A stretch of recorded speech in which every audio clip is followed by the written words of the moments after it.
In the early 1960s, events related to the Cold War nearly caused catastrophic outcomes for humanity.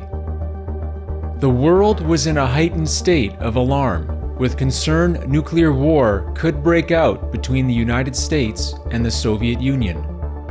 Film director Stanley Kubrick was one of many increasingly anxious about the threat posed by nuclear war. Well, I was interested in whether or not I was going to get blown up by an H-bomb. Kubrick took this concern and went on to read extensively on the subject of nuclear war and military strategy, and was not left with a feeling of comfort. I pretty much read the spectrum, the literature in the field. Your first reaction, superficially, is you're very encouraged because you suddenly realize there's this whole body of thought that's gone into the whole thing. Then you begin to realize that all these things lead to very paradoxical outcomes. He took this knowledge and created one of the all-time great satirical films. One of our base commanders, well, he went a little funny in the head. Hell. Well, I've been to one World Fair, a picnic, and a rodeo, and that's the stupidest thing I ever heard come over a set of earphones. Well, look, baby, I can't talk to you now, but my president needs me. Released in 1964, Dr. Strangelove, or How I Learned to Stop Worrying and Love the Bomb. By the early 1960s, director Stanley Kubrick had laid the foundation for becoming one of the world's top filmmakers, having directed The Killing, Paths of Glory, and Lolita, in addition to being hired as director of the big-budget epic Spartacus. With his foundation set, Kubrick was about to enter the most prolific period of his career. While researching nuclear war, Stanley Kubrick was pointed to the novel Red Alert.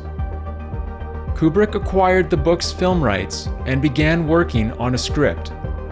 The initial intention was to produce a film with a serious tone, but after some time, Kubrick and producing partner James B. Harris started joking around with the subject matter. I got a call from Stanley. He said, I really feel that the best way to tell this story, to make the point, the whole thermonuclear dilemma is much better said in the form of a satire or a comedy than it is in the straight story that we developed. The film is set in motion when General Jack Ripper gives attack orders for American B-52 bombers, one of which is commanded by a Major Kong, to fly into Russian airspace and drop nuclear bombs on their primary targets within the Soviet Union. Ripper provides these orders to Group Captain Mandrake, giving Mandrake the impression that the Soviets have already bombed a number of targets in the United States. Ripper also instructs Mandrake to close off the US airbase where they are both stationed, but while confiscating a radio, Mandrake realizes there is no attack from the Russians, that Ripper has gone mad and ordered this attack on his own. US military leaders learn of what General Ripper has done. A meeting is quickly called at the Pentagon involving the US President, key members of the government, and the military. General Buck Turgidson explains the situation to the President, that there is no way to order the planes back unless a recall code is issued to the bombers. But communication with the B-52s is only possible by first providing a 3-letter code that Ripper is keeping secret. The decision is made to send Army forces to the airbase and make General Ripper provide the code. Unfortunately, Ripper has also told his men on the base they should assume anyone attempting to enter the grounds is part of the enemy forces, even if they are wearing US military uniforms. Gee, those trucks sure look like the real thing, don't they? I wonder where they got them from. Probably bought them from the Army as war surplus. The President brings the Russian ambassador into the situation and explains the American bombers were not sent under official orders.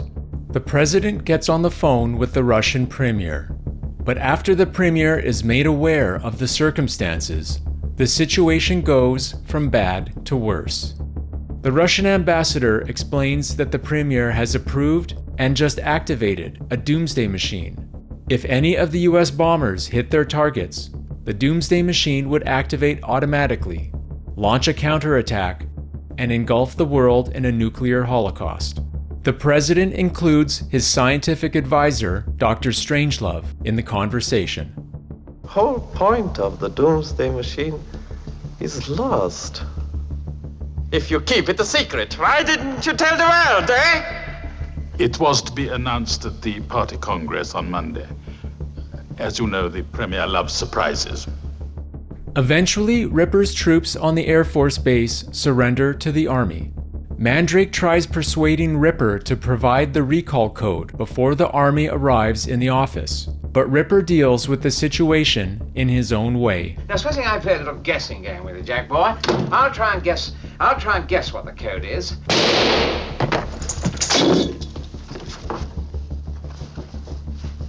While continuing to its Russian target, Major Kong's B-52 is hit by a Soviet missile. They survive, but the plane's communications equipment has been damaged. With General Ripper dead, Mandrake is looking over Ripper's notes, trying to figure out the 3-letter prefix code. Mandrake thinks he's figured it out, but must convince the arriving Army colonel to let him find a working phone to call the president and provide the code. Mandrake eventually convinces the Army colonel to let him use the phone. If you try any perversions in there, I'll blow your head off. He gets through to Washington, the code is provided to the B-52s, and the planes are recalled. Everyone in the war room is celebrating, but moments later, they find out one plane may still be heading to its target.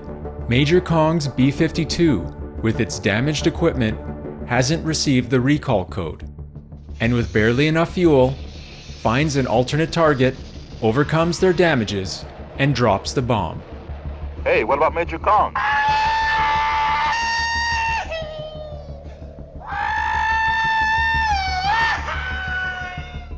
The president and others in the war room discuss a subterranean future in bunkers, with Dr. Strangelove becoming excited with talk of procreation and eugenics. As the world is overtaken by nuclear bomb after nuclear bomb. The film succeeds on so many levels, from the cinematography to the art direction, most notably with the set of the war room, to iconic images like Major Kong riding the nuclear bomb, to some of cinema's most memorable lines. Gentlemen, you can't fight in here. This is the war room. Kubrick was able to carefully balance the serious nature of the subject matter with the satirical comedic tone that was developed while writing the script. Colonel, I must know what you think has been going on here. You want to know what I think? Yes. I think you're some kind of deviated prevert. I think General Ripper found out about your preversion and that you were organizing some kind of mutiny of preverts. Now move!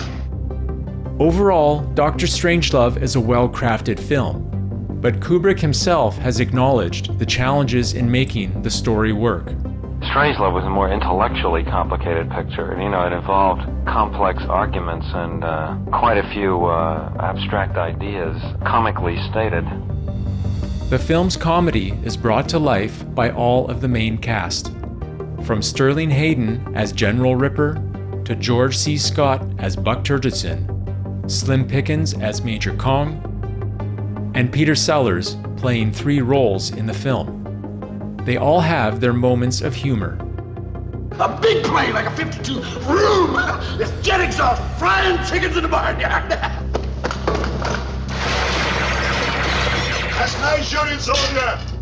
While the story in Dr. Strangelove is a fictional one, the threat of nuclear war was very real around the time of the film's production.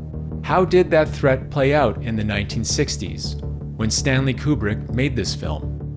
The Berlin crisis in 1961 saw tensions rise high as Germany's capital city was a political battleground during the Cold War, leading to East Germany building the Berlin Wall. The biggest event in the early 1960s that brought the world close to nuclear war was the Cuban Missile Crisis. The purpose of these bases can be none other than to provide a nuclear strike capability against the Western Hemisphere. After the Soviet Union started placing ballistic missiles in Cuba, The United States reacted by using naval forces to stop the flow of Soviet weapons to the island nation. This incident between the United States and the Soviet Union nearly led to the use of nuclear weapons. The fear of nuclear war occurring grew in the psyche of many Americans and people around the world. Kubrick spoke about his concerns for nuclear war during an interview a few years after making Dr. Strangelove. I know that the United States seems anyway geared not to respond to, say, a single nuclear explosion any place. At least that's what they say. But, you know, again, you never know. That panic that happens when suddenly all the lights go out, you know, that indefinable something that might just make the senior decision maker abandon all his previously beautifully worked out, graduated steps of response, you never know. The risk of nuclear destruction has had highs and lows over the past few decades. And when considering political and military events over the past couple of years, many feel we are now at the highest level of risk since the Cuban Missile Crisis. What are the present concerns of nuclear annihilation? With war in Ukraine, attacks in the Middle East, and the potential for a Chinese invasion of Taiwan, some say we are already in World War III, and the use of nuclear weapons is a fearful possibility if the conflicts continue to escalate. U.S. should show it can win a nuclear war. That's in the Wall Street Journal. You want to go blow up a nuclear-armed submarine. You want to blow up their nuclear bomb on their nuclear submarine. We ride the bomb down and wave a cowboy hat. In a 2023 article, Sergei Karaganov, analyst and former advisor to Boris Yeltsin and Vladimir Putin, suggests global thermonuclear war as something to avoid, but goes on to talk about nuclear weapons as a legitimate option for Russia, discussing lowering the threshold for the use of nuclear weapons. The decision to use nuclear weapons is a terrible moral challenge, terrible moral decision. Morally, it will hurt us or whomever who could use it. But sometimes you have to choose. And now we see here that the Russian intelligentsia is taking what we've been doing, the escalation that we've been doing, and now suggesting that Russia should take the initiative there in terms of escalation in the nuclear sphere. It's the sort of thing that you wish you could unread it afterwards, because it's absolutely terrifying. Because the notion that there are so-called tactical nukes, you've heard that expression? Yes. Oh, that's just a little nuke, so that won't precipitate a major war. The use of any nuclear weapon is going to precipitate escalation very rapidly, because your opponents will assume that if they don't use their nuclear weapons, they're going to lose them. The smartest thing that we can do is end this war. Will humanity reach a point of nuclear destruction? The atomic bomb is as much of an abstraction as you could possibly have. I mean, it's as abstract as the fact that you know that someday you'll die. I think that as time goes on, the danger increases because the thing becomes more and more remote. And the longer the time goes on without the thing happening, this illusion is created that somehow it's like money in the bank, or you're building up security, and then finally you will get confronted with a situation that you couldn't anticipate.